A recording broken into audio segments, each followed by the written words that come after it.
for another episode of Better Humans at Work. And today I'm really excited to be joined by Ashley. And Ashley is the founder and president of Empowering Differences. And while seeking employment at a major financial institution, she overcame harassment, discrimination, and homelessness to empower her differences. Not just her status as a transgender woman, but also missing the chance to go to college growing up due to her transition. Gender, education, ability, and religion played key parts in her journey of empowerment. Starting her second career as a part-time teller, she rose to National Vice President of Diversity and Inclusion in less than 5 years, and she captured this 4-step process of using empowerment to cultivate change in her book and online leadership course, Empowering Differences. So I'm really excited to have Ashley here. I met Ashley at an event virtually, and I got to hear her talk, and I'm really glad that now I can consider her a friend. So thank you so much, Ashley, for joining us at Better Humans at Work, and excited to have you today. Oh my goodness, I'm so thrilled. Like, what could be better than Better Humans at Work, right? I know, right? I love it. And tying that with empowering differences, it's like, it's kismet. It's meant to be. So, Yes. yeah, I'm glad to, again, like I said, when I met you, I remember you talking about your story and how empowering it was to hear that, and so want to be able to share that with others. So I know I did your quick bio, but tell us more about yourself and your background and how you came to found Empowering Differences.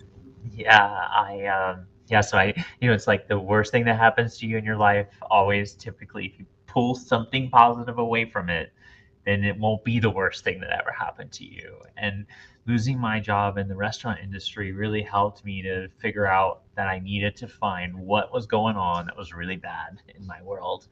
And so that meant that I was losing my house and I lost my job. And then, and I said, okay, I'm going to just start trying to figure out how to get into this world. And I needed to be a better human at work myself. And so that's why I decided to do this empowerment self-assessment questions. And then that is what ultimately then started opening the door to doing research on empowerment and how it impacted leadership, but also how it impacts all of our human common differences that we hold. And that's what kind of led me down that path of saying, wait a minute, oh my goodness, this is impacting not just me, other people also are impacted by this. And so, that's what then led to trying to fight to find a job. And I had literally had doors slammed in my face. I got the cops called on me from a job interview. And then it's like, it's not the worst thing that happens to you if you pull something away. And I kept trying to pull positive things away from everything that happened to me. And so then that's what led to finding employment in the banking industry, and then growing in my career was also combating pigeonholing. I don't know if that's ever happened in some spaces for our listeners. But yeah, that happened too. And it's, we'd love you to go to the LGBT event or this event. And I'm like, no, I want to keynote the auto dealer finance summit. And they're like, I don't know about that.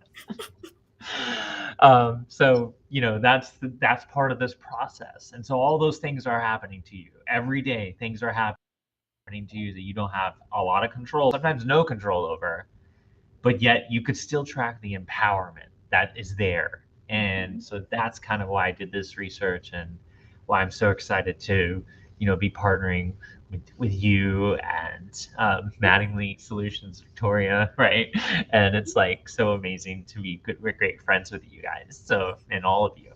Yeah. And I think one of the things I love about how you speak about empowerment, and it ties so closely to how we talk about allyship a lot, is that it does cover those both sides. It's not just how you're empowering yourself and what you can do for you, but what are you doing for others, and your partners in the situation, and how are you empowering others? And so I think that's a really important outlook that you take. Yeah. I mean, it's so right, it goes back to DEI is not just for one community or one difference. It's for all of them. And everybody has a race, everyone has a religion or lack thereof, right? Everyone has educational background, social economic class status. And so it's just interesting being on this journey, and then knowing that yes, it impacts everyone. Mhm. It's so much fun, and it's like that. At some point, someone will have that aha moment, and that's like my favorite time of Those the are whole the day is best when they've reached times. that. I know. Those are the best times. And I love the client work I do. So we're more, B2B. And so we do a lot of big picture and strategy. But I love a chance to get in a room and talk more like to individuals and to spread this message because, like you said, the people just need to hear it, right? They need that to sink in and then realize the things they can do. And so, speaking of speaking, you are always on the move. You do I'm to talk to little old me for work because I mean you're even traveling right now. Tell everyone where you are right now and what you're up to today. So I just arrived in San Juan, Puerto Rico, and this week is the SHRM Puerto Rico annual convention at the Fairmont Hotel, and I'm one of the keynote speakers for said conference, and I'll be sharing my Force for Empowerment steps for a stronger community. Look, I have my hotel wristband. um, and I'm coming to you from like the banquet space where there's a semi-quiet area to do the stream. But yeah, I'm super thrilled. It's my second time speaking in Puerto Rico. I was here actually in February of 2020. We had a whole little bit of a different world at that time when I came and spoke at the Women Who Lead Summit, which was an amazing event for women business professionals and allies. Uh, so yeah, it's kind of like full circle from pre-pandemic to now, which is just awesome. Yeah. Yeah. And speaking of speaking engagements, one thing I'm really excited about is your event that you are organizing that's happening in November and is unlike anything I've ever been a part of or even heard of, really. So please tell everyone about it. And then I'm going to like squeal about it some more because I'm so excited. Oh my gosh, the Voyage of Empowerment. So like literally my meeting planner is like this little birdie on my shoulder, Holly Strout, and she was like, you have to do an empowerment event and share your research with the world. And I was like, okay, where should we do it? And so we started looking at the hospitality industry, and there's hotels, and then there's right floating hotels. And I was like, well, which one needs the most empowerment? Well, the cruise line literally totally shut down. People were still going to hotels during the pandemic. People were still flying, Mhm. but no one was on the cruise ship. They got decimated. And then just think about, out of all those industries in the travel tourism industry, which one employs the most marginalized people from the most marginalized countries and the marginalized communities? Who else would want to stay in a space that's literally the size of this part of our Restream studio here? And so they're literally the ones who are working in this environment. So they need empowerment. So industry needs empowerment. People need empowerment. The most marginalized people need empowerment. And then I'm thinking, okay, well, if I show up on this boat and I do the whole thing myself, is that going to be empowering? So then I was like, well, why don't I put it out to the world and see who wants to join me on this mission? And so you're coming, obviously, but there's so many other people. We have more than a dozen amazing world-class speakers who are going to be all talking about empowerment, sharing their message. And so now we're going to have them there. And then I was like, okay, well, wait a minute. Well, let's add a couple more things. Let's also give back empowered resources to a school in Cozumel, Mexico. And then let's also have a scholarship program where I'm paying for two people. So it's the last call to get your scholarships in, because August 31st, the scholarship portal is going to close, and we're going to announce that we're going to have the scholarship winners join us on a studio session where you can meet them. Um, so literally all of these things involve empowerment of people, right? Giving them the platform to be present, to share what they're doing, to experience something that maybe they've never had a chance to. And that is all about empowerment. So if you're going to be really big about empowerment, then you need to be there in whatever way that you're there, whether that be through attending or or doing the scholarship, you name it. We want you there. Yes. No, I am so thrilled for this event. One, not gonna lie, I've never been on a cruise, so like that's fun. Check that box. But I think more importantly is it's so unique, right? It's a leadership conference. You're going to be learning things. You're going to be hearing from over a dozen amazing speakers, and you're getting a lot of great knowledge. But you then also have this shared experience with people, right? You are going on this adventure of a cruise. So even outside, think of any leadership conference you go to. You want to meet with people, you go out to dinner, you have maybe they do, I know a lot of times there'll be like a fun run or yoga and things like that. This is all going to happen, right? So we have all that time, and it's even more special because you're going on these different we have our different ports we're going to and whatnot. So I can't stop thinking about how genius of an idea it is. It's all encompassing in what you pay for. So you really just have to, get your flight to get there, but otherwise it's an all Or inclusive drive.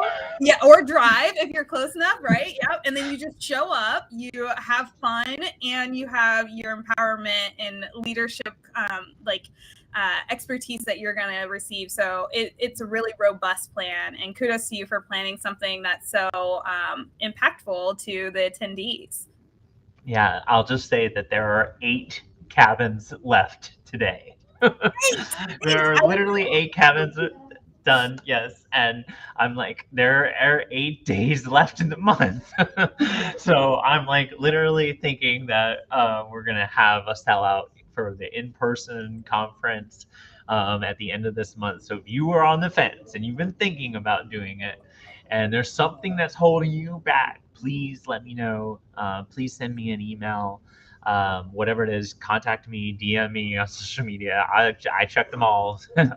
And I'll send you the conference flyer that you can send your boss, or the conference flyer that you could send the leadership development person in your organization, because they have a budget for this stuff. Yeah.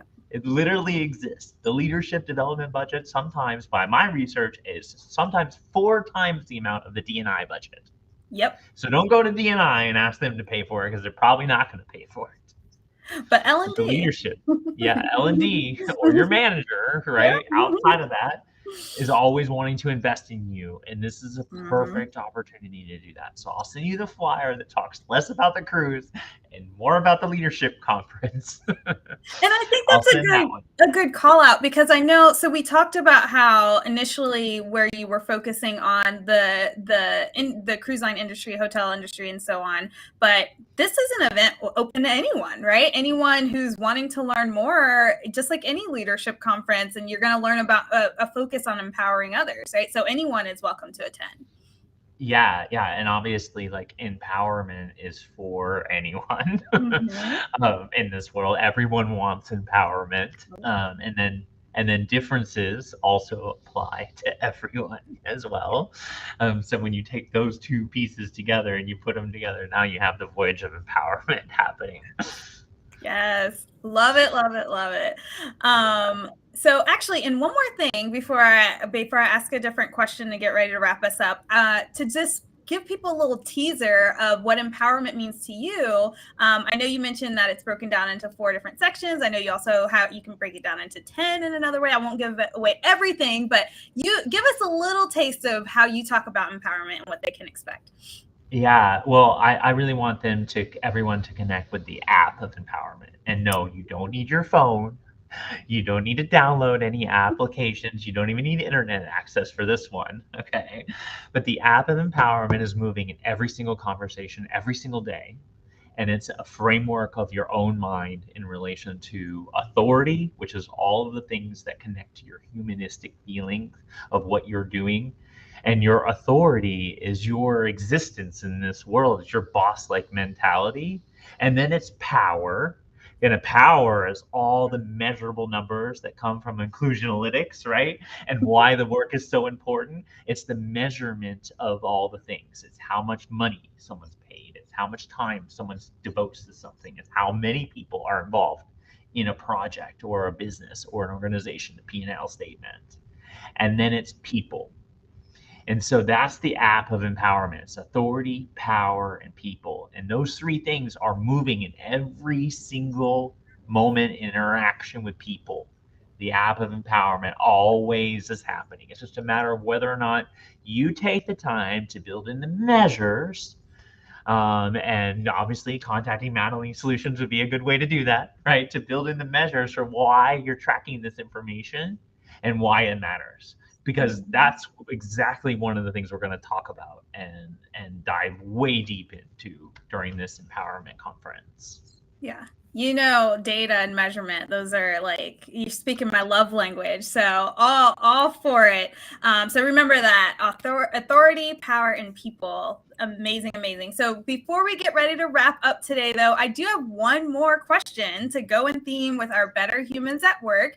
And that's just, what do you think organizations need to do to improve the human experience at work? What could make us better humans at work? I think that having the ability to know the app of empowerment would be really, really helpful. And it's just something as simple as kind of reframing it. Like, we all know that the human survey that you're doing is pulsing how you feel about your manager. But when you actually know that that is literally being done to measure authority, right?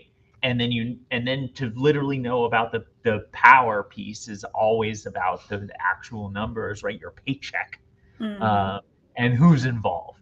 So if everyone in the organization has a better understanding of what the app of empowerment is and how it actually connects to all the interactions that you do with people, you will be a better human at work. Yes. Love that. Thank you so much, Ashley. And quick shout out to Michelle Whitman, Jen Olmstead. Who else we have? Daniel Washington popped in, Chris Hudson. Lots of people in chat today. Amanda Jacobs. Man, it's been a good, fun time. So thank you to everyone who joined us live and to anyone who's listening to a replay of this. Really appreciate you joining us today and learning about Ashley's story. And remember, you have until August 31st to sign up for scholarships to go on the Voyage of Empowerment. And we're also, eight rooms left, eight cabins. So get out there. Oh, go ahead. Yeah, and if you're by yourself, you don't have to book double occupancy. You can book just one person. Yes. and then we'll magically pair you with someone else who wants more empowerment also. Exactly. So if you have questions about the Voyage of Empowerment, or if you just want to learn more about Ashley, definitely feel free to reach out to her. She's super responsive. And we'll see you soon. Thanks for joining us, everyone.